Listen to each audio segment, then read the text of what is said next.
What is going on, everybody? Welcome back to the channel. After Sound here, bringing you Splinterlands content every single day. We also stream right here in this channel every Tuesday, Thursday, and Sunday morning, so come by and say hello.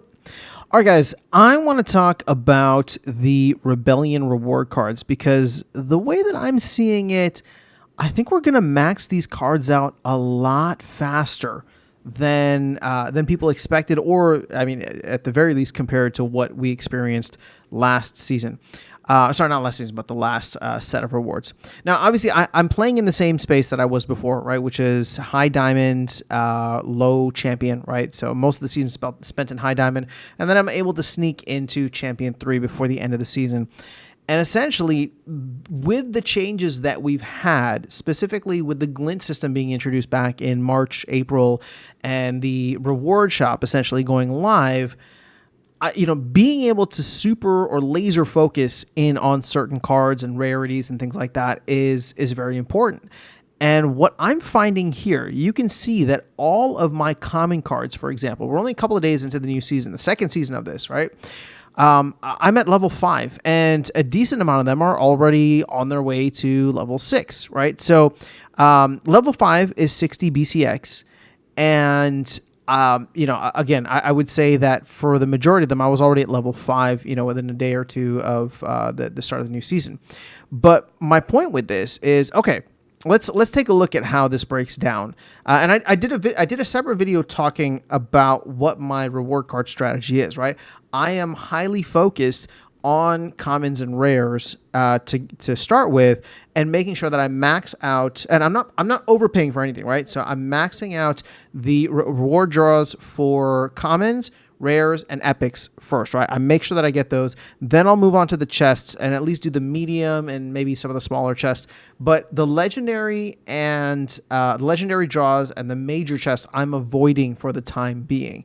I'm just focused on these. And in thinking through this, right, it's like, okay, I know we're a couple days into the new season, but if you look at, like, let's say last season I got like 50 cards, 50 BCX of each of these cards, right? Because level 5 means that they're all at 60 BCX. So let's cut away a little bit of that, considering that we're in a new season. But 50 BCX, which means to get 400 BCX, it will take me 8 seasons, which is 4 months. And I'm able to do this every month, right? Just spending the bare minimum on whatever it is that I need. Now, if we take a look at the rares, it's kind of the same story here, although it might take a little bit longer. Here's one that I have like 10 BCX or 11 BCX of, right? So considering, let's say I got like 10-ish BCX, it'll take me about 11 seasons, right? 11 seasons, which is 5.5 months.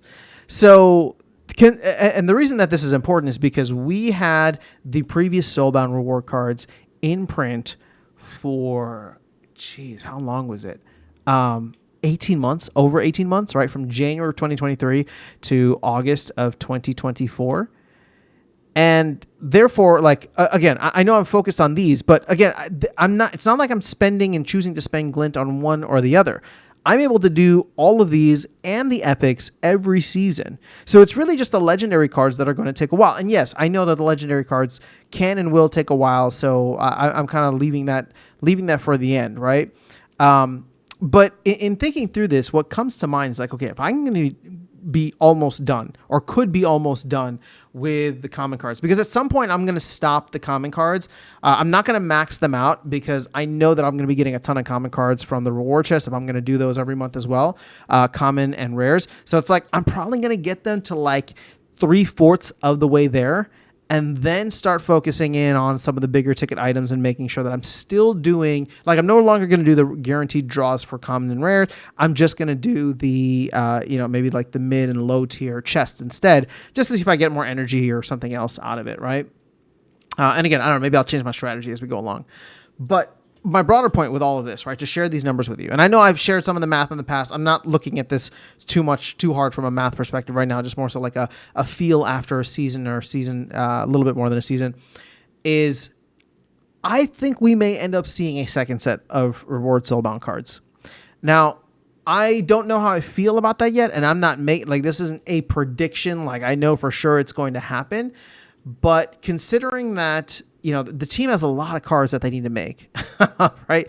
So Call Me Tim has his work cut out for him, because now we're talking about a mini set that would have to come out probably sometime this year, in addition to promo cards, in addition to, the voucher promos that we're going to get, in addition to a core set that I would assume is going to launch within a year from today, right? So if it's not going to launch, I don't think it would launch in the first half of 2023. Sorry, oh my gosh, 2025 if we have a mini set, but I can see it coming out in like July or August next year, which could hopefully be a really fun time in crypto if it's anything like the, previous summer bull runs. But the way that I'm thinking through this is, if we're not going to get it at that time, right, we might see a second set of reward cards get thrown in, especially if people are going to be maxing these out. Because I'm getting like 1,000 glint per game, not even at this point. I know that there are top accounts that are earning like, several thousand glint. So they're going to max this out even faster than me. And maybe those players and even myself at Diamond Champion should not be looking like we shouldn't be the primary focus, right? Because there's a lot of folks in the lower leagues or with not as much glint or not as much SPS stake, right? So meaning not as much glint that they're going to earn, that it's going to take a significantly longer time for them. That's fine. That makes sense, right? I can buy that. But I'm just starting to wrap my head around, okay, because of the fact that this experience is completely different than the first, year plus experience of the previous Soulbound reward cards, where you didn't have rarity draws, right? We were just focused on getting chests, and, based on the league that you were in, that determined, the amount that you would get, and the quality of the chest that you would get.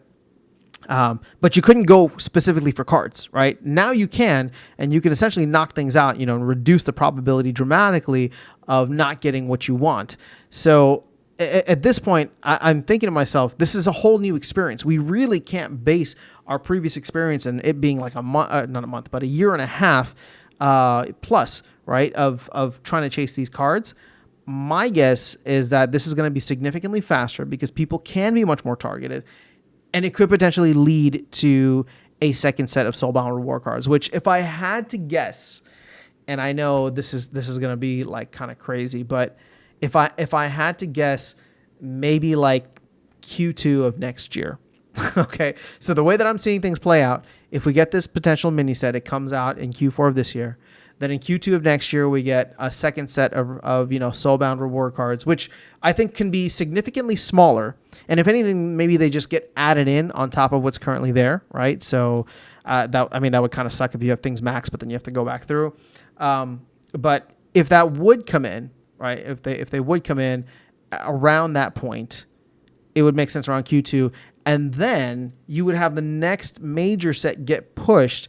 So it's still happening in Q3, but maybe not July, but like September, or maybe Q4, like October-ish. So now we're getting to the point where we're on like a 2-year cycle, and that would give the team a little bit more time to like come up with more cards and, while keeping the game fresh and releasing more things.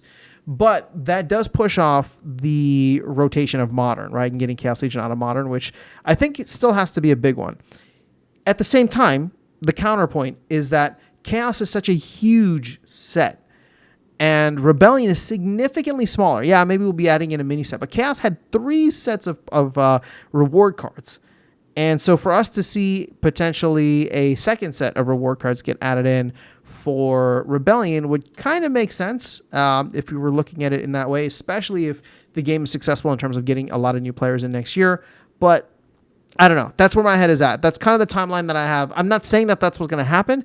I'm just saying I can see it, and I'm curious to get your thoughts on what a second set of Rebellion Soulbound reward cards would look like and the timing of that. So let me know your thoughts in the comments below. That is all I have for you guys in this video. Otherwise, I'll catch you all in the next one and see you around the game. Take care.